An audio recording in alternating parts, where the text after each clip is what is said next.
Hello friends, welcome back to my channel Aahil क्लासेसमध्ये तुम्हा सर्वांचं पुन्हा स्वागत आहे. आज आपण इयत्ता 5वी परिसर अभ्यास भाग 2 आपण असे घडलो या विषयाचा अभ्यास करणार आहोत. विषयाला सुरुवात करण्या अगोदर जर तुम्ही आमच्या चॅनेलवर नवीन असाल आणि चॅनेलला सबस्क्राईब केलं नसाल तर चॅनेलला सबस्क्राईब अवश्य करा आणि बेल आयकन क्लिक करायला विसरू नका. तर आज आपण या विषयातील पहिला पाठ इतिहास म्हणजे काय या विषयावर चर्चा करणार आहोत आणि स्पष्टीकरण पाहणार आहोत. तर विद्यार्थी मित्रांनो, आपल्या धड्याचे नाव काय आहे? इतिहास म्हणजे काय? इतिहास तर सर्वांना माहीत आहे. भूतकाळात घडून गेलेल्या घटनांना आपण काय म्हणतो? इतिहास म्हणतो. तर इतिहास म्हणजे काय आहे याचा नेमका अर्थ या पाठामध्ये दिला आहे. आपल्याला कोणकोणते पॉइंट्स पाहायचे आहेत ते पाहूया. पहिला पॉइंट बघा, 1.1 इतिहास भूतकाळातील घटनांचे ज्ञान करून देणारे शास्त्र. इतिहास म्हणजे काय? जे भूतकाळात घडून गेलेले घटना असतात त्याचे ज्ञान करून देणारे हे काय आहे? एक शास्त्र आहे. त्यानंतर 1.2 पहा, इतिहासाची शास्त्रीय पद्धत. इतिहासाची शास्त्रीय पद्धत काय आहे याचा उल्लेख या पॉइंटमध्ये केला आहे. त्यानंतर 1.3 पहा, इतिहास आणि आपण. इतिहास आणि आपला काय संबंध आहे याचा नेमका उदाहरण, नेमके स्पष्टीकरण आपल्याला पाहिजे आहे. त्यानंतर शेवटचा पॉइंट आहे 1.4 भूतकाळ आणि भविष्यकाळ. भूतकाळ आणि भविष्यकाळ म्हणजे काय हे आपल्याला या पाठात सांगितलं आहे. तर या विद्यार्थी मित्रांनो, आपण फर्स्ट पॉइंटला म्हणजेच 1.1 इतिहास भूतकाळातील घटनांचे ज्ञान करून देणारे शास्त्र टॉपिकची सविस्तर माहिती पाहूया. तर पहा, आपल्याला काय सांगितलं आहे इथे. गेल्या वर्षी 4थ्या इयत्तेत आपण छत्रपती शिवाजी महाराजांचे चरित्र आणि त्यांचे स्वराज्य स्थापनेचे कार्य यांचा अभ्यास केला. गेल्या वर्षी आपण कशाचा अभ्यास केला? शिवछत्रपती महाराजांचे चरित्र आणि त्यांचे स्वराज्य स्थापनेचे कार्य या विषयाचा अभ्यास केला. शिवाजी महाराजांच्या जन्मापूर्वीचा काळ म्हणजे आजपासून सुमारे 400 वर्षापूर्वीचा काळ. आता शिवाजी महाराजांच्या जन्मापूर्वीचा काळ कोणता असेल? तर आजपासून सुमारे 400 वर्षापूर्वीचा काळ हा शिवाजी महाराजांच्या जन्मापूर्वीचा काळ होता. यालाच आपण 400 वर्षे जुना किंवा 400 वर्षापूर्वी होऊन गेलेला काळ असेही म्हणू शकतो. तर याला आपण कोणता काळ म्हणू शकतो? 400 वर्षापूर्वीचा काळ. 400 वर्ष जुना किंवा 400 वर्षापूर्वीचा होऊन गेलेला काळ असेही म्हणू शकतो.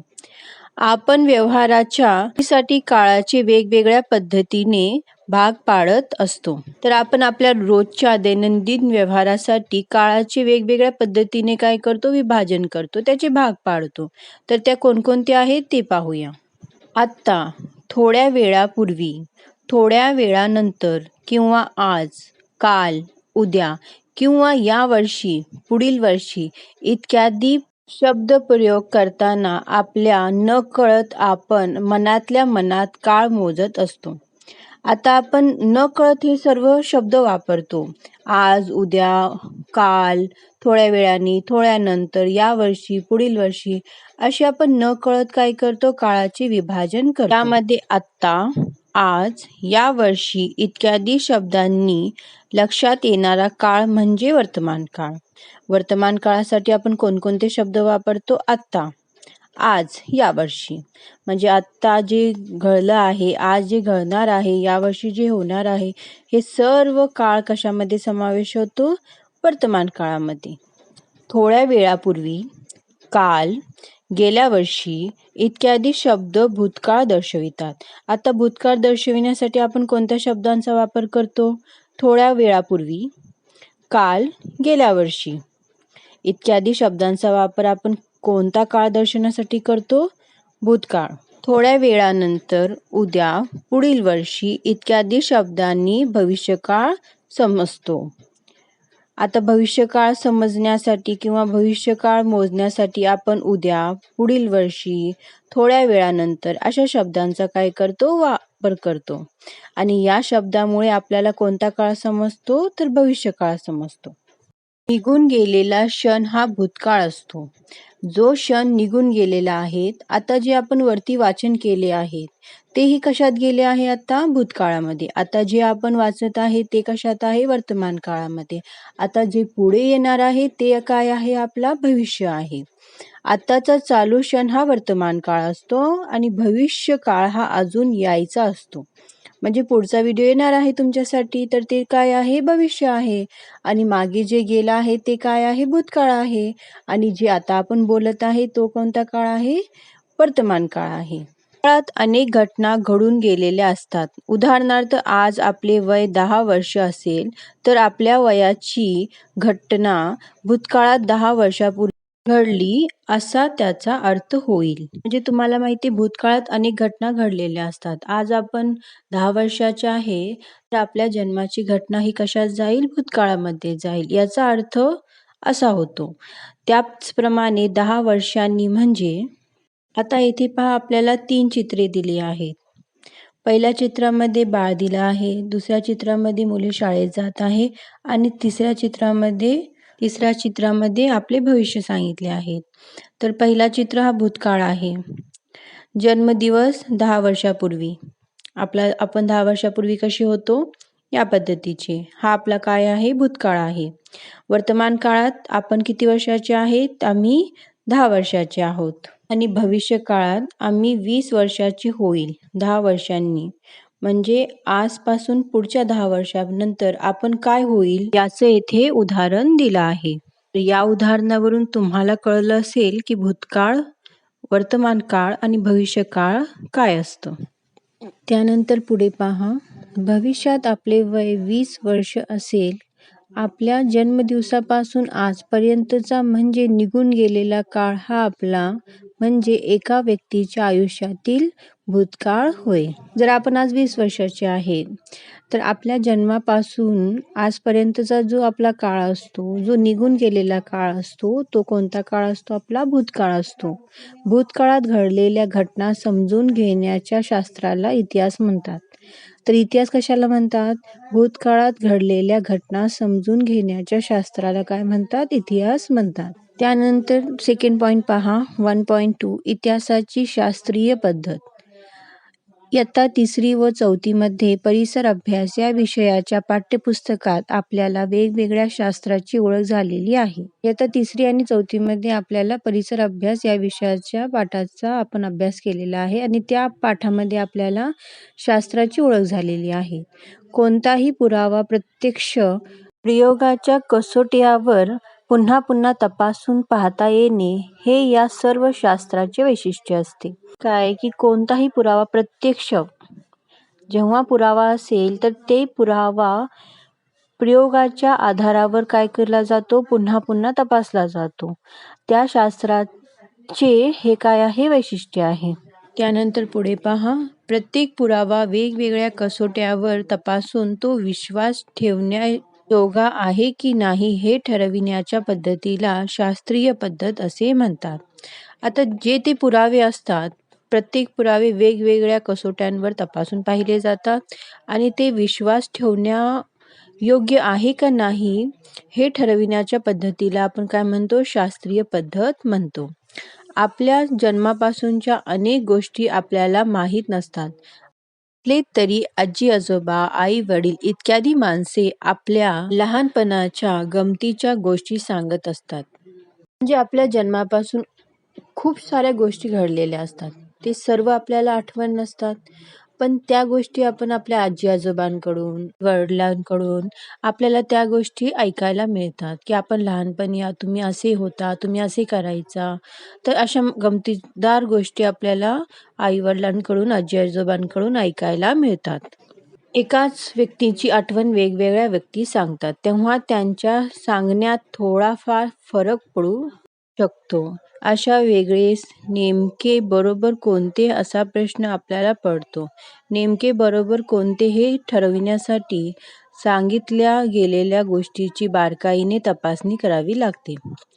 आता आजी वेगळं सांगेल, बाबा वेगळं सांगेल, आई वेगळं सांगेल, तर नेमकं खरं कोणतं आहे हे तपासण्यासाठी आपल्याला काय करावं लागतं?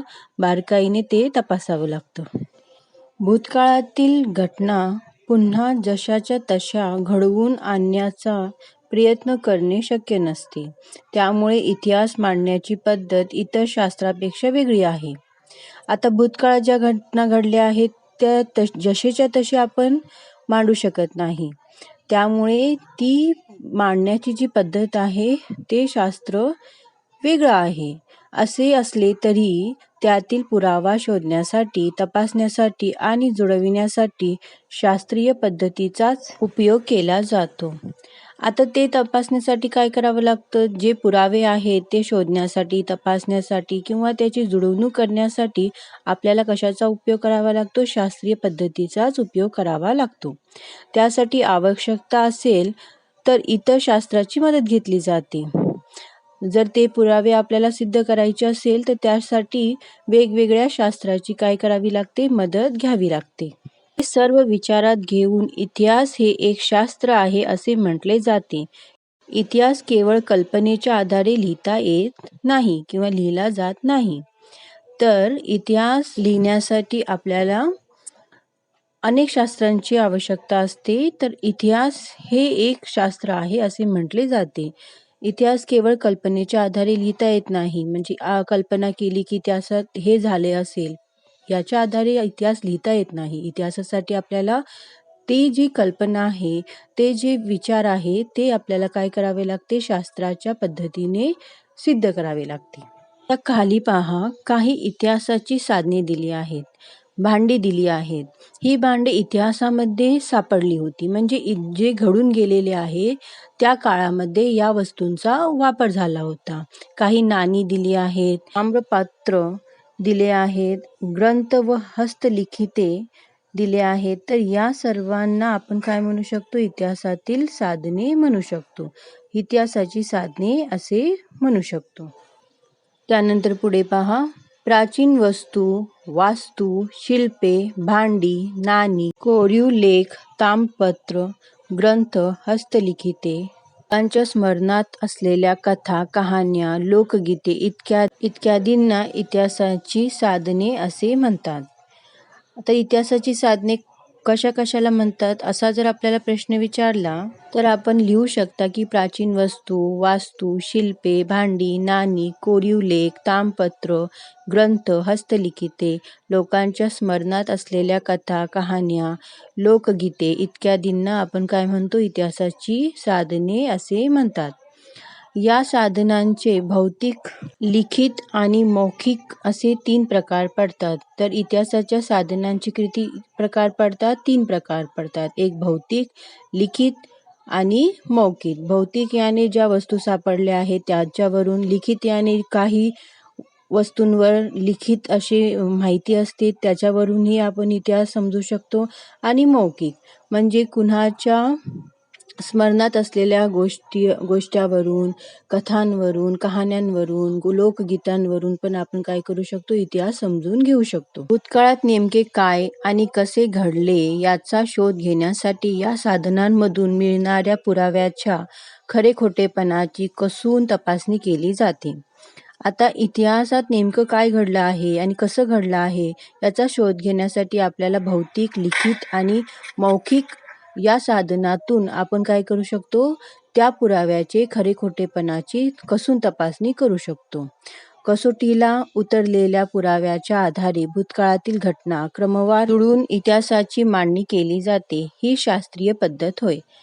तर इतिहासामध्ये काय केलं जातं? ज्या घटना घडल्या होत्या त्या घटनांची खरेखोटेपणाची तपासणी केली जाते आणि जी घटना कसोटीला उतरलेल्या पुराव्याच्या आधारे सिद्ध होते त्या घटनेच्या आधारे आपण काय करतो? इतिहासाची मांडणी करतो. हीच कोणती पद्धत आहे? ही शास्त्रीय पद्धत आहे. त्यानंतर पॉइंट 1.3 दिला आहे, इतिहास आणि आपण. आता इतिहास आणि आपला काय संबंध आहे याच्याबद्दल सविस्तर माहिती आपल्याला पुढे सांगितली आहे. तर या विद्यार्थी मित्रांनो, आपण ती माहिती सविस्तरपणे पाहूया. शास्त्राच्या अभ्यासामुळे आपल्याला अनेक प्रश्नांची उत्तर मिळतात. उदाहरणार्थ पर्यावरणशास्त्र. पर्यावरणशास्त्र ज्याप्रमाणे पर्यावरणाची हानी, प्रदूषण, प्रश्न आणि त्यांवरचे उपाय याचा अभ्यास करते. तर आपल्याला माहीत आहे की या शास्त्रामुळे आपल्याला अनेक प्रश्नांची उत्तरे मिळतात. त्यामुळे आता उदाहरण पाहिलं तर पर्यावरणशास्त्र. पर्यावरणशास्त्रामध्ये जर आपण त्याच्या इतिहासाचा अभ्यास केला तर त्यावरून आपल्याला कळते की पर्यावरणाची हानी कशी होत आहे, प्रदूषण कसे होत आहे, त्याच्यावर प्रश्न विचारले जातात, त्याचा उपाय शोधला जातो. या सर्वांचा अभ्यास आपापल्या विषयाचा अभ्यास करते. इतिहास भूतकाळातील घटनांचा अभ्यास करतो आणि जे शास्त्र आहे हे प्रत्येक शास्त्र आपापल्या विषयांचा अभ्यास करतात. तर इतिहास काय करतो? भूतकाळातील घटनांचा अभ्यास करतो. त्यानंतर पुढे पहा, माणसाच्या व्यक्तिगत किंवा सामूहिक कृत्यांच्या परिणामातून मानवी समाजाच्या प्रगतीसाठी पोषक किंवा हानिकारक वातावरण निर्माण होत असते. प्रत्येक माणसाच्या व्यक्तिगत आणि सामूहिक कृत्यावरून, म्हणजे एक माणूस काय करत आहे किंवा माणसांचे जे समूह आहे, जी सोसायटी आहे ते काय करत आहे, त्याच्यावरून आपल्याला कळतं की समाजावर त्याचा प्रगतीसाठी पोषक किंवा हानिकारक असं वातावरण निर्माण होतो. त्याचा परिणाम आपल्याला दैनंदिन जीवनात होत असतो. उदाहरण, एखाद्या गावातील लोक एकजुटीने एकमेकांच्या साहाय्याने जेव्हा सगळी कामे पार पाडतात तेव्हा गावाचा विकास उत्तम रीतीने होतो. परंतु गावातील लोकांमध्ये काही कारणाने एकजूट झाली नाही तर मात्र गावाच्या विकासात अडथळे निर्माण होतात. या उदाहरणाहून आपल्याला काय समजते? जेव्हा लोक एकमेकांना सहाय्य करतात, एकमेकांना मदत करतात आणि त्याचा काय होतो? समाजावर चांगला परिणाम होतो. ते समाजाला प्रगत करण्यासाठी उपयोगी पडतात. पण जेव्हा त्यातील काही लोक या कार्याविरुद्ध असेल तेव्हा त्याचा हानिकारक परिणाम समाजावर पडतो. विकासामध्ये अडचणी निर्माण होतात. अशा तऱ्हेने येथे एक उदाहरण दिलं आहे. त्यानंतर पुढे पहा, भूतकाळातील मानवी समाजाचे विचार, कृती आणि कृतीचे परिणाम यांचा शोध घेऊन अनेक प्रश्नांची उत्तरे इतिहास शोधतो. तर भूतकाळामध्ये जर मानवी समाजाचे जे विचार असतात, जे कृती असतात, त्या कृतीचा परिणाम या सर्वांचा अभ्यास कोण करतो? इतिहास करतो. इतिहासाच्या अभ्यासामुळे मानवी समाजाच्या प्रगतीसाठी इष्ट कार्य, अनिष्ट कार्य याचा अभ्यास करणे शक्य होते. आता इतिहासाच्या अभ्यासामुळे मानवी समाजाच्या प्रगतीसाठी कोणते कार्य चांगले आहे आणि कोणते कार्य चांगले नाही याचा अभ्यास करणे काय झालं आहे? शक्य झालं आहे. वर्तमान काळात आपण कसे वागल्याने भविष्यकाळ चांगल्या प्रकारे घडवता येईल हेही इतिहासाच्या अभ्यासातून समजते. म्हणजे आपण वर्तमान काळात कसे वागतो, त्याचा आपल्या भविष्यावर काय परिणाम होईल याचा अभ्यास करणे इतिहासामुळे काय झालं आहे? शक्य झालं आहे. भूतकाळात होऊन गेलेल्या थोर व्यक्तींच्या चरित्र्यातून स्फूर्ती आणि प्रेरणा मिळवून देण्याचे कार्यही इतिहास करतो. आता भूतकाळात होऊन गेलेले जे थोर व्यक्ती असतात, जे महात्मे असतात, त्यांची माहिती आपल्याला इतिहासामुळे समजते. त्यांच्या कार्याची माहिती आपल्याला इतिहासामुळे समजते आणि त्याचा आपल्या जीवनावर चांगला परिणाम होऊ शकतो. इतिहासामुळे आपली आणि इतर संस्कृती यांच्यात झालेली देवाणघेवाण आणि मानवी संस्कृतीच्या विकासाची वाटचाल समजते. तसेच माणसाच्या जीवन पद्धतीत कसे बदल होत गेले हे सुद्धा समजून घेता येते. म्हणजे चांगल्या गोष्टीचा आपल्या संस्कृतीवर आणि आपल्या विकासाच्या वाटचालीवर काय होतो? चांगलाच परिणाम होतो. माणसाच्या जीवन पद्धतीमध्ये कसे बदल होत गेले आहे, कोणते बदल होणार आहे, कोणत्या बदलाचा चांगला परिणाम होणार आहे, हे सर्व आपल्याला कशामुळे कळते? इतिहासामुळे कळते. प्रत्येक गावाचा, जिल्ह्यांचा, राज्यांचा, देशाचा स्वतंत्र इतिहास असतो. प्रत्येक गावाचा, जिल्ह्याचा, राज्याचा, शहराचा, देशाचा, सर्वांचा आपला आपला कसा आहे? स्वतंत्र असा इतिहास आहे. तसेच पृथ्वीवरील डोंगर, जलाशय, प्राणीसृष्टी, माणूस या सर्वांचा स्वतंत्र इतिहास आहे. ज्या पद्धतीने गावाचा, जिल्ह्याचा, राज्याचा, देशाचा स्वतंत्र इतिहास आहे त्या पद्धतीने पृथ्वीवरील डोंगर, जलाशय, प्राणीसृष्टी, माणूस या सर्वांचाही स्वतंत्र असा काय आहे? आपला आपला इतिहास आहे. प्रत्येक शास्त्राचाही स्वतःचा इतिहास असतो. त्यांच्या आधारे मानवी संस्कृतीत महत्त्वाचे बदल घडवून आणणाऱ्या अनेक शास्त्रीय शोधांची आणि ते शोध लावणाऱ्या शास्त्रज्ञांची माहिती आपल्याला मिळते. आणि त्याच पद्धतीने प्रत्येक शास्त्र हे आपल्या स्वातंत्र्याच्या इतिहासामुळे प्रसिद्ध आहे. आणि जे शास्त्र शोधण्यासाठी शास्त्रीय पद्धतीचा वापर होतो, त्याचा शोध लावण्यासाठी शास्त्रज्ञांचीही माहिती आपल्याला या इतिहासातून मिळते.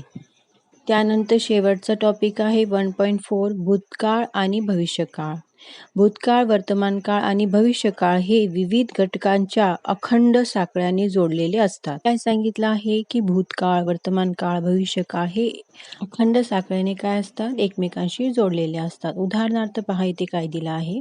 स्वातंत्र्य मिळविण्यासाठी भारतीयांनी इंग्रज सरकाराविरुद्ध लढा दिला. ही एक ऐतिहासिक कृती आहे. स्वातंत्र्य मिळवण्यासाठी अनेक भारतीयांनी काय केलं, इंग्रजाविरुद्ध लढा दिला. ही एक कोणती कृती आहे, ऐतिहासिक कृती आहे. त्यामुळे 15 ऑगस्ट 1947 रोजी देश स्वतंत्र झाला असे म्हणता येईल. ही स्वातंत्र्यप्राप्ती ही घटना स्वातंत्र्य लढा या कृतीचा परिणाम आहे. जेव्हा इंग्रजांनी आपल्यावर राज्य केले तेव्हा त्यांच्या विरोधात अनेक भारतीयांनी काय केला, लढा दिला. त्याचा परिणाम काय झाला, 15 ऑगस्ट 1947 रोजी आपल्या देशाला काय मिळाले, स्वातंत्र्य मिळाले. आपल्या आसपास घडणाऱ्या अनेक घटना अशा पद्धतीने आपण पूर्वी केलेल्या कृतीशी जोडलेल्या असतात.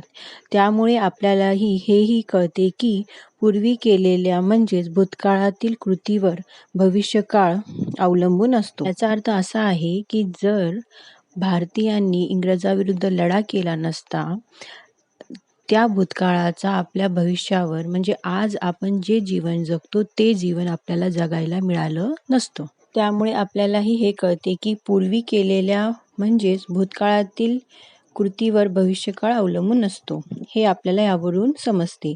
इतिहासाच्या अभ्यासातून आपण हे शिकतो. उदाहरणार्थ, फार पूर्वीच्या काळी मानवाने आसपासच्या परिसरात उपलब्ध केलेल्या साहित्यातून हत्यारे निर्माण केल्याची कला आत्मसात केली. अग्नीचा वापर कसा करावा हे शोधून घेतले. त्यामुळे पुढे चाकाचा शोध लावला. पुढच्या पिढ्यांनी अशा गोष्टींमध्ये भर घातली. मानवाच्या शारीरिक आणि भौतिक विकासाच्या जोडीनेच तंत्रज्ञानही विकसित होत गेले. ही प्रक्रिया अजूनही अखंडपणे सुरूच आहे. भूतकाळातील शोधाच्या आधाराने नवनवीन शोध लावणे शक्य झाले. जर पूर्वीच्या काळी मानवाने आसपासच्या परिसराचा अभ्यास करून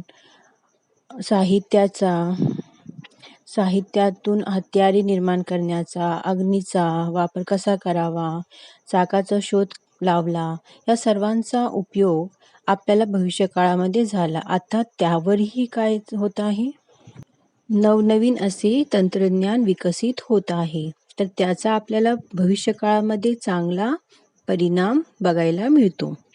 आता खाली चित्र दिलं आहे, त्या चित्रावरून आपल्याला समजता येईल.